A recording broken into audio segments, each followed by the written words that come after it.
When you head to the pet store, often there's an entire aisle of supplements just for dogs.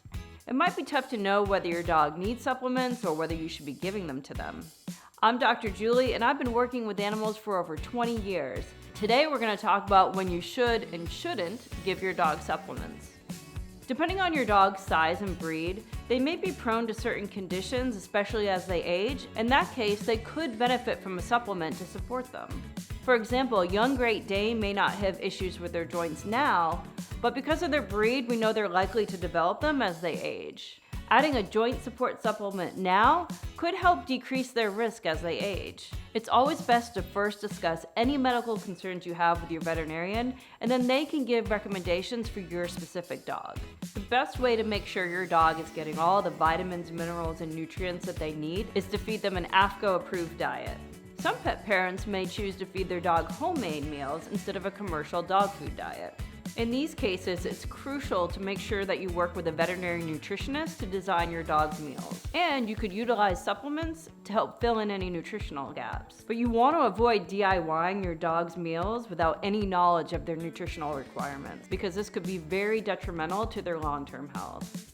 There are some supplements that could be beneficial to a wide variety of dogs. For example, a fish oil supplement.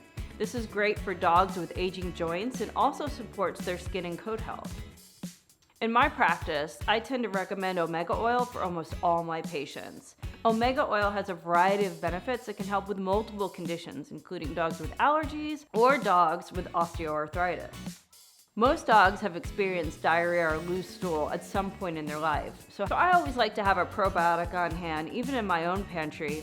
It's great for numerous benefits. You can use it if you're transitioning your dog's diet, if you're doing more training with your dog and maybe they get a few more treats that day, or even when they have acute cases of diarrhea or loose stool. Trying a probiotic can help firm up their stool and rebalance that gut flora.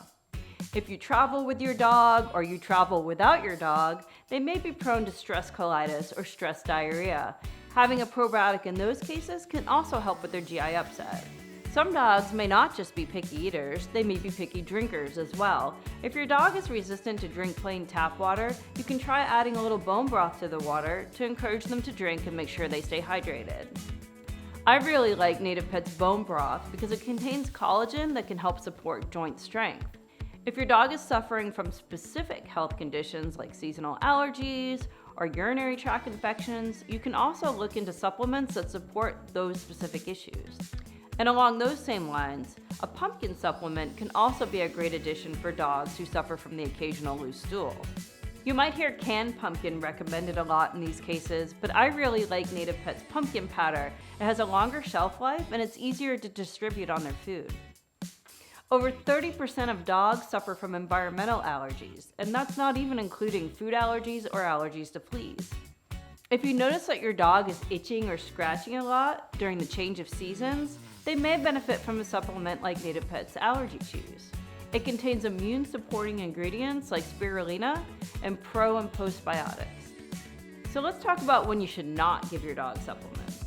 First and foremost, make sure you never give your dog any human supplements. You want to make sure you keep all your human supplements out of dog's reach. In my experience as a veterinarian, I've seen a lot of emergency cases come in with dogs that are overdosing on vitamin D. Vitamin D toxicity is a serious issue in dogs and can be deadly in some cases. When you're thinking about giving your dog supplements, it's important to remember that too much of anything can be a bad thing. Glucosamine and chondroitin supplements are probably one of the most popular supplements for humans and for dogs. But again, too much of a good thing can be dangerous for your dog. One of the concerning things about vitamin overdosing in your dog is it can take many months to notice that that's actually happening.